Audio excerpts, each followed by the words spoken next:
So, ito po yung next in line na lulutuin ko, yung baby back ribs, tsaka yung pork liver. So, ayan lang po muna siya. Diyan lang muna siya. Ayan po yung sweet corn, tsaka yung natira sa cabbage. Ilalaga ko lang po siya with paminta. Wala akong ano yung buong ano eh. Tapos, hindi pa ako naglalagay ng sibuyas pag nilaga. Bawang na lang. Ayan, kanya-kanya naman po tayong style, diba? Tapos, yun na po ang naka-next in line. Pangalanan po natin. Hello guys, eto na, naisalansan ko na. Nilagyan ko na ng cubes, pamintang crack. Tapos, iginilid ko na lang yung mga tawag dyan. Itong dalawang, yung corn, sweet corn. Tapos, lalagyan ko na lang siya ng dalawang takal na tubig. Tapos, pakukuluin ko na siya. Yun lang, tapos hanggang sa maluto. Tapos, marami pala siya. So ito, i-adobo ko na lang siya. I-marinate ko siya sa kalamansi, adobo, tapos lalagyan ko ng toyo, konting suka, tsaka sugar. Then, style ano siya, beef steak. Total may ano na naman, may pork liver. Sige, ma-marinate ko siya pagkatapos ko magluto ng nilaga. Ganito po talaga ako pag weekend, para hindi na ako magluluto na Saturday, Sunday.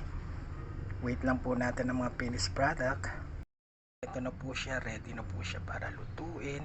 Sasalang ko na lang siya by slow fire, tapos hanggang sa maluto siya. Mas masarap po yung dahan-dahan na luluto.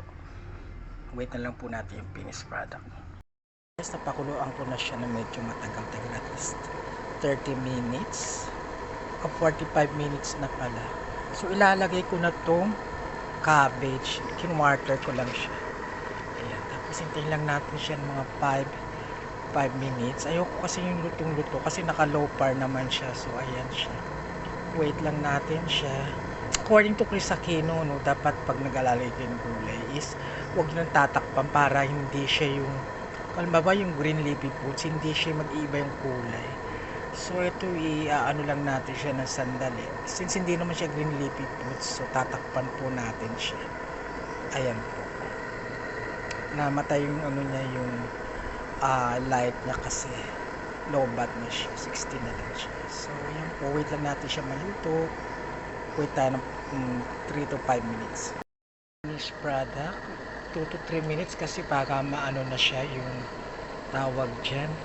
Maging malapsa yung tawag dyan yung cabbage. So ayan yung finished product natin, luto na po siya.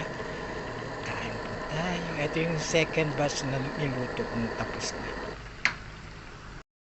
Dahil nagutom na ako sa kaluluto at alas 12 na, ayan, kumain na po ako. Ito yung nilaga po ang kakainin ko ngayon.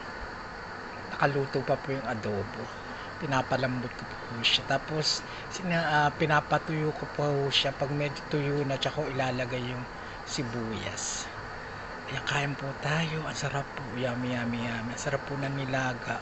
Yung baby ribs with pork, liver pork, pork liver, tapos may mais, tsaka depende po kung gusto nyo, kung lagyan nyo ng patatas, carrots, ako cabbage, tsaka ano lang, mais.